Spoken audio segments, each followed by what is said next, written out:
Anne Frank, top of page 43.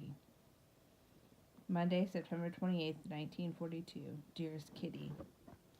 I had to stop yesterday, though I was nowhere near finished. I'm dying to tell you about another one of our clashes, but before I do, I'd like to say this. I think it's odd that grown-ups quarrel so easily and so often, and about such petty matters. Up to now, I always thought bickering was just something children did, and that they outgrew it. Of course, there's sometimes a reason to have a real quarrel, but the verbal exchanges that take place here are just plain bickering. I should be used to the fact that these squabbles are daily occurrences, but I'm not and never will be as long as I'm the subject of nearly every discussion. They refer to me as discussions instead of quarrels, but Germans don't know the difference. They criticize everything, and I mean everything about me. My behavior, my personality, my manners, every inch of me, from head to toe and back again, is the subject of gossip and debate. Harsh words and shouts are constantly being flung at my head, though I'm absolutely not used to it. According to the powers that be, I'm supposed to grin and bear it, but I can't. I have no intention of taking their insults lying down. I'll show them that Anne Frank wasn't born yesterday. They'll sit up and take notice and keep their big mouths shut when I make them see they ought to attend to their own manners instead of mine. How dare they act that way? It's simply barbaric. I've seen us. I've been astonished time and again at such rudeness and most of all at such stupidity. Miss Van Daan, but as soon as I've gotten used to the idea, and that shouldn't take long, I'll give them a taste of their own medicine, and then they'll change their tune. Am I really as bad-mannered, headstrong, stubborn, pushy, stupid, lazy, etc., as the Van Daan say I am? No, of course not. I know I have my faults and shortcomings, but they blow them all out of proportion. If you only knew, Kitty, how I seethe when they scold and mock me, it won't take long before I explode with pent-up rage. But enough of that. I've bored you long enough with my quarrels, and yet I can't resist adding a highly interesting dinner conversation. Somehow we landed on the subject of Pym's extreme diffidence. His modesty is a well-known fact, which even the stupidest person would dream of questioning. All of a sudden, Miss Van Dam, who feels the need to bring herself into every conversation, remarked, "I'm very modest and retiring, too, much more so than my husband." Have you heard anything so ridiculous? This sentence clearly illustrates that she's not exactly what you call modest. Mr. Van Dam, who felt obliged to explain the much more so than my husband, answered calmly, "I have no desire to be modest and retiring. In my experience, you get a lot further by being pushy." And turning to me, he added, "Don't be modest and retiring, Anne. It will get you nowhere." Mother agreed completely with this viewpoint, but as usual, Miss Van Dam had to add her 2 cents. This time, however, instead of addressing me directly, she turned to my parents and said, "You must have a strange outlook on life to be able to say that to Anne. Things were different when I was growing up, though they probably haven't changed much since then, except in your modern household." This was a direct hit at Mother's modern child-rearing methods, which she defended on many occasions. Miss Van Dam was so upset her face turned bright red. People who flush easily become even more agitated when they feel themselves getting hot under the collar, and they quickly lose to their opponents. The non-flush mother, who now wanted to have the matter over and done with as quickly as possible, paused for a moment to think before she replied, "Well, Miss Van Dam, I agree that it's much better if a person isn't over-modest. My husband, Margot, and Peter are all exceptionally modest. Your husband, Anne, and I, though not exactly the opposite, don't let ourselves be pushed around." Miss Van Dam, "Oh, but, Miss Frank, I don't understand what you mean. Honestly, I'm extremely modest and retiring. How can you say that I'm pushy?" "Mother, I didn't say you were pushy, but no one would describe you as having a retiring disposition." Miss Van D. "I'd like to know in what way I'm pushy. If I didn't look out for myself here, no one else would, and I'd soon starve. But that doesn't mean I'm not as modest and retiring as your husband." Mother had no choice but to laugh at this ridiculous self-defense, which irritated Miss Van Dam. Not exactly a born debater, she continued her magnificent account in a mixture of German and Dutch, until she got so tangled up in her own words that she finally rose from her chair and was just about to leave the room When her eye fell on me, you should have seen her. As luck would have it, the moment Miss Van D turned around, I was shaking my head in a combination of compassion and irony. I wasn't doing it on purpose, but I'd followed her tirade so intently that my reaction was completely involuntary. Miss Van D wheeled around and gave me a tongue-lashing, hard, Germanic, mean, and vulgar, exactly like some fat, red-faced fishwife. It was a joy to behold.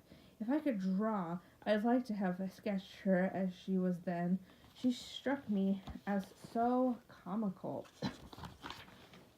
That silly little scatterbrain. I've learned one thing. You only really get to know a person after a fight. Only then can you judge their true character. Yours, Anne. Tuesday, September 29th, 1942. Dearest Kitty, the strangest things happen to you when you're in hiding.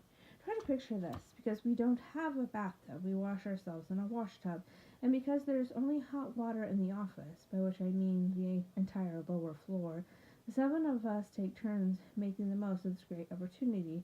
But since none of us are alike and are all plagued by varying degrees of modesty, each member of the family has selected a different place to wash.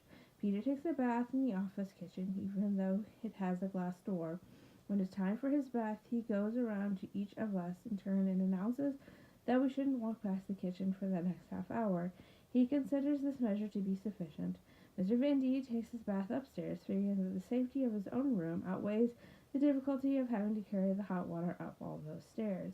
Miss Van D has yet to take a bath. She's waiting to see which is the best place. Father bathes in the private office and Mother in the kitchen behind a fire screen, while Margot and I have declared the front office to be our bathing grounds. Since the curtains are drawn on Saturday afternoon, we scrub ourselves in the dark while the one who isn't in the bath looks out the window through a chink in the curtains and gazes in wonder at the endless amusing people. A week ago, I decided I didn't like the spot and have been on the lookout for more comfortable bathing quarters. It was Peter who gave me the idea of setting my wash tub in the spacious office bathroom. I can sit down, turn on the light, lock the door, pour out the water without anyone's help, and all without the fear of being seen. I used my lovely bathroom for the first time on Sunday, and strange as it may seem, I like it better than any other place. The plumber was at work downstairs on Wednesday, moving the water pipes and drains in the office bathroom to the hallway so the pipes won't freeze during a cold winter. The plumber's visit was far from pleasant. Not only were we not allowed to run water during the day, but the bathroom was also off limits. I'll tell you how we handle this problem. You may find it unseemly of me to bring it up, but I'm not so prudish about the matters of this kind. On the day of our arrival, Father and I improvised a chamber pot, sacrificing a canning jar for this purpose. For the duration of the plumber's visit, canning jars were put into service during the daytime to hold our calls of nature. As far as I was concerned, this wasn't half as difficult as having to sit still all day and not say a word. You can imagine how hard that was for Miss Quack, Quack, Quack. On ordinary days, we have to speak in a whisper. Not being able to talk or move at all is 10 times worse. After 3 days of constant sitting, my backside was stiff and sore. Nightly calisthenics helped. Yours, Anne. Thursday, October 1st, 1942. Dearest Kitty, yesterday I had a horrible fright. At 8 o'clock, the doorbell suddenly rang. All I could think of was that someone was coming to get us. You know who I mean. But I calmed down when everybody swore it must have been either pranksters or the mailman. The days here are very quiet. Mr. Leventhal, a little Jewish pharmacist and chemist, is working for Mr. Kruger in the kitchen. Since he's familiar with the entire building, we're in constant dread that he'll take it into the head to go have a look at what used to be the laboratory. We're still as baby mice. Who would have guessed 3 months ago the Quicksilver Anne would have to sit so quiet for hours on end, and what's more, that she could. Miss Van Dan's birthday was the 29th. Though we didn't have a large celebration, she was showered with flowers, simple gifts, and good food. Apparently the red carnations from her spouse are a family tradition. Let me pause a moment on the subject of Miss Van Dan and tell you that her attempts to flirt with Father are a constant source of irritation to me. She pats him on the cheek and head, hikes up her skirt, and makes so-called witty remarks in an effort to get Pim's attention. Fortunately, he finds her neither pretty nor charming, so he doesn't respond to her flirtations. As you know, I'm quite the jealous type, and I can't abide her behavior. After all, Mother doesn't act that way toward Mr. Van D., which is what I told Miss Van D. right to her face. From time to time, Peter can be very amusing. He and I have one thing in common. We like to dress up, which makes everyone laugh. One evening we made our appearance, with Peter in one of his mother's skin-tight dresses and me in his suit. He wore a hat, I had a cap on. The grown-ups split their sides laughing, and we enjoyed ourselves every bit as much. Beth bought new skirts for Margot and me out of the Big North. The fabric is hideous, like the burlap bag potatoes come in, just the kind of thing that department stores wouldn't dare sell in the olden days, now costing 24 guilders, Margaret's, and $7.75 guilders, mine.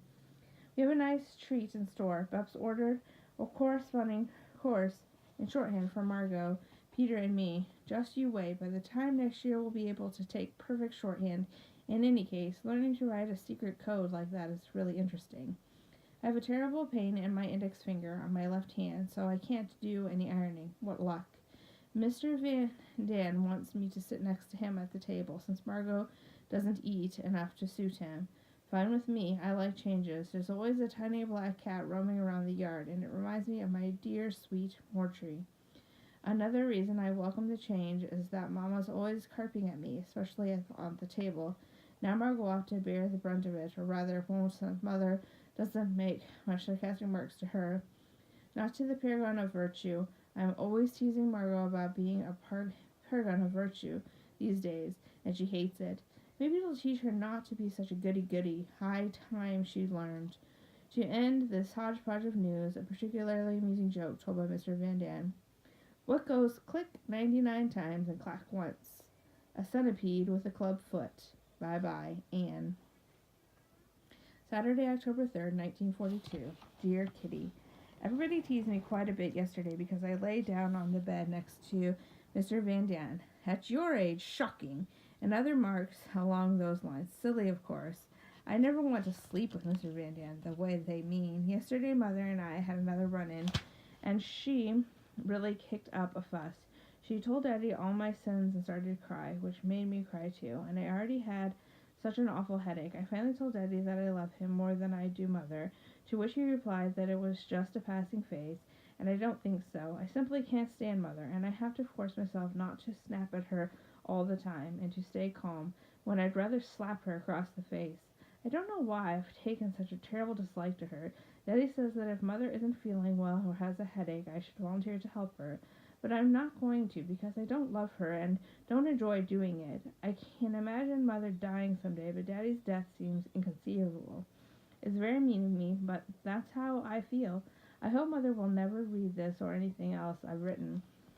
I've been allowed to read more grown-up books lately. Eva's Youth by Nico van Schwochen is currently keeping me busy. I don't think there's much of a difference between this and books for teenage girls. Eva thought that children grew up from trees like apples, and that the stork plucked them off the tree when they were ripe and brought them to the mothers. But her girlfriend's cat had kittens, and Eva saw them coming out of the cat, so she thought the cats laid eggs and hatched them like chickens, and that mothers who wanted a child also went upstairs a few days before their time to lay an egg and brood on it. After the babies arrived, the mothers were pretty weak from all that squatting. At some point, Eva wanted a baby too. She took a wool scarf and spread it on the ground so the egg could fall into it, and she squatted down and began to push. She clucked as she waited, but no egg came out. Finally, after she'd been sitting for a long time, something did come, but it was a sausage instead of an egg. Eva was embarrassed. She thought she was sick. Funny, isn't it? There are also parts of Eva's youth, that talk about women selling their bodies on the streets and asking loads of money. I'd be mortified in front of a man like that. In addition, it mentions Eva's menstruation. Oh, I long to get my period. Then I'll really be grown up. Daddy is grumbling again and threatening to take away my diary. Oh, horror of horrors. From now on, I'm going to hide it. Anne Frank.